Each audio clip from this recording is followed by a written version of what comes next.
Mera formalização por parte da mesa diretora. Só que quando eu falo mera formalização, entra numa questão importante que a gente discute no começo da faculdade de Direito, que é, né, a validade e a legitimidade de uma Constituição que tem no seu artigo 1º: a República Federativa do Brasil será injusta. Aí você fala, poxa, eu posso aplicar isso?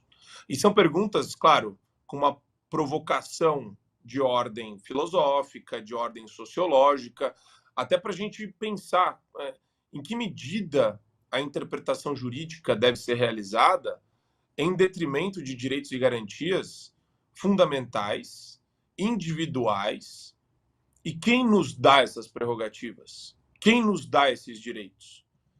Se eu recebo esse direito da Constituição e a Constituição é reinterpretada ao belo critério, né, elástico e corrupto de ministros do Supremo Tribunal Federal, então a gente está mal. Por isso que tem a desconfiança, tem o medo, tem essa situação de insegurança jurídica plena. Agora, quando você tem um complexo de direitos, que nem na Constituição americana e no direito americano, onde se fala muito sobre, poxa, são direitos reconhecidos ao ser humano quando ele nasce, né? É uma coisa imanente, transcendental. Você recebe de maneira metafísica pela condição de ser alguém, de ser humano. E daí você percebe que o Estado ele serve apenas para reconhecer aquilo que é seu já. Você nasceu com isso. A liberdade de expressão em ataque, a vulgarização da censura, como os comunistas fazem, como esses tarados petistas fazem, e como o judiciário tem feito, é algo, né, para a gente pensar e refletir sobre uma refundação sistêmica.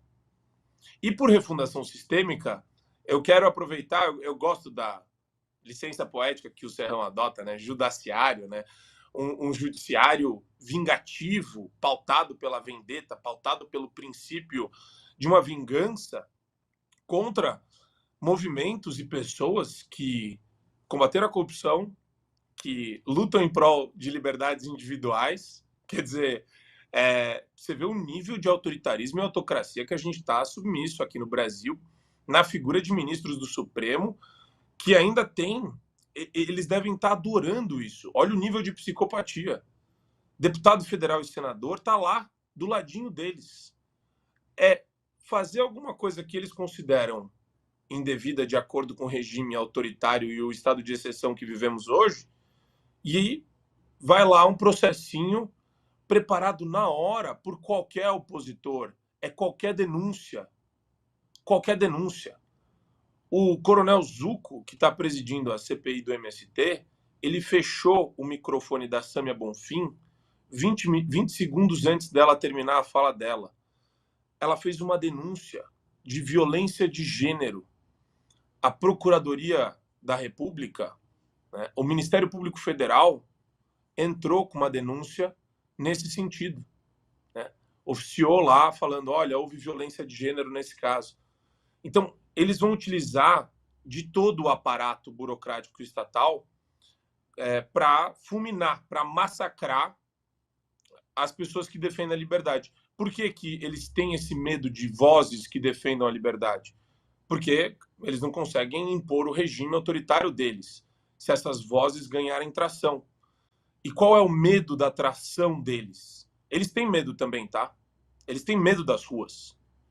A hora que as ruas se preenchem na luta pela liberdade, vocês vão ver um outro país nascer. É assim que eu vejo.